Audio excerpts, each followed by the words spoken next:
Rome is famous for its past, but the most terrifying chapter is the one that never happened. Meet the monster Mussolini wanted to build.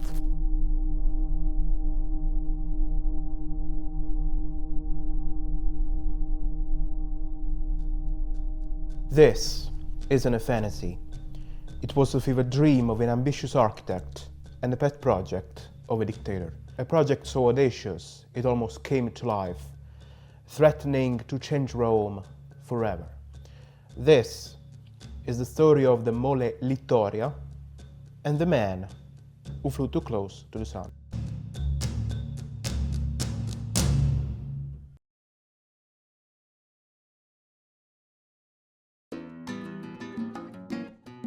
Our story begins across the ocean in South America. Here, an Italian architect named Mario Palanti was making a name for himself. Palanti wasn't just an architect. He was a man with an ego as tall as buildings he designed. He had built the two tallest skyscrapers in South America, but for a man like Palanti, that wasn't enough. The new world was empty, uncultured in his eyes. He dreamed of a true legacy, placing him alongside the likes of Bernini and Michelangelo, and for that, he needed a stage worthy of his ambition: Rome.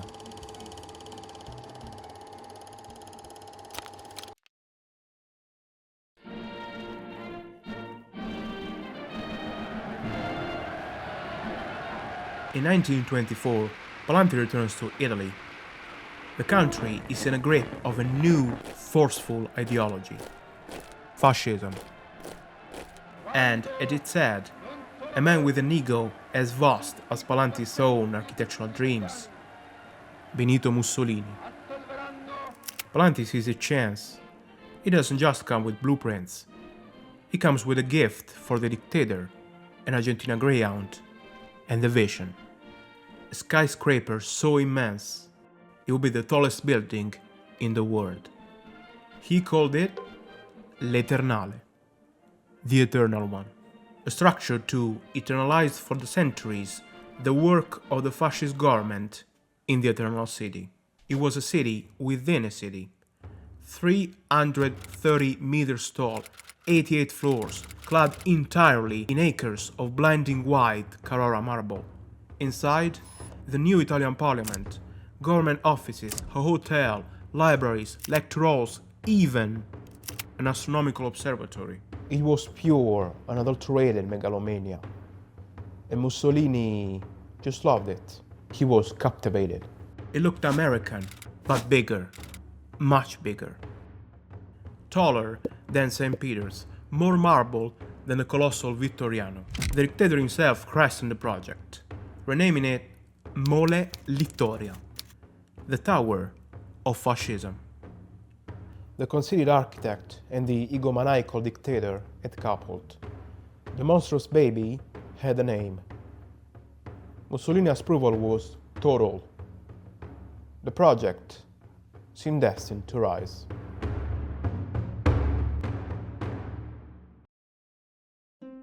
The news exploded onto the world stage. The Mole Littoria was an international sensation. Palanti, the obscure architect, was suddenly a household name from London to LA. For a moment, he was the face of Mussolini's dynamic, can-do Italy. But the higher you climb, the harder the world tries to pull you down. The international backlash was swift and brutal. The Deutsche Zeitung called it a deadly sin against which the world's Christianity should revolt. Another magazine cried the violation of Rome. The project was becoming a symbol of fascist hubris. But the real threat didn't come from international outrage. It came from within Italy itself. It came from the establishment. Palanti, in his grand vision, had overlooked a few practical details. He suggested building it somewhere between Palazzo Chigi and the Tiber River, one of the most densely populated urban areas in Europe. His tower would have required raising half a district. So the pushback began. Now with a roar, but with 1,000 quiet, reasonable questions. How could it possibly be financed? Would the ancient foundations of Rome even support such weight? And then, the killing blow. A judgment delivered with cold precision of an Ardito's dagger. It came from the regime's most influential architect, Marcello Piacentini. He declared, "The same sky into which Michelangelo's dome at St. Peter's reaches cannot be shared with a skyscraper." He concluded with a devastating finality: no skyscrapers anywhere in Italy. The dictator's gaze began to drift. The project was becoming a headache. The experts were against it. He had other, more pressing matters to attend to.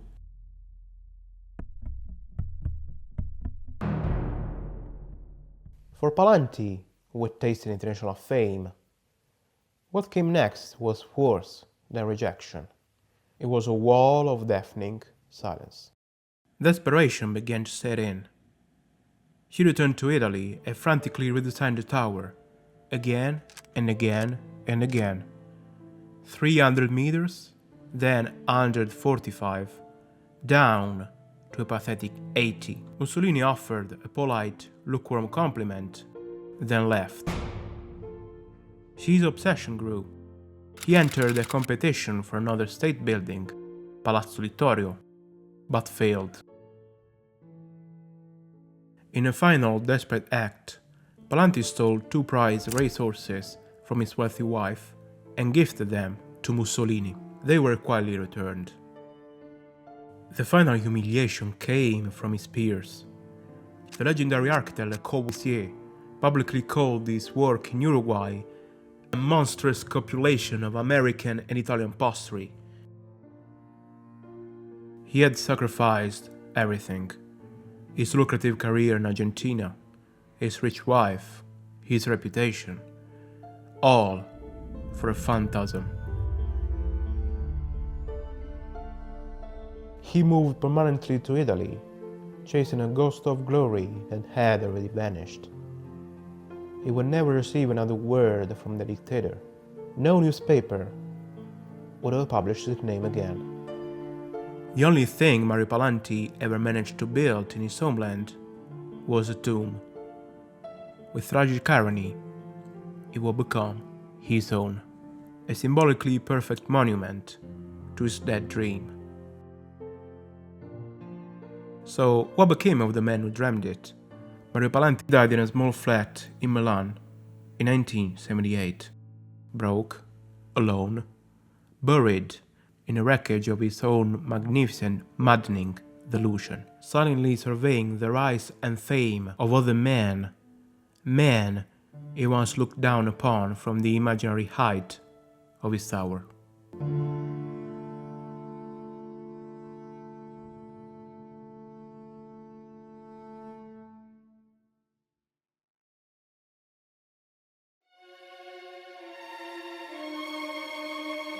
The Mole Littoria was a project born for the hubris of men who wanted to make their mark on eternity.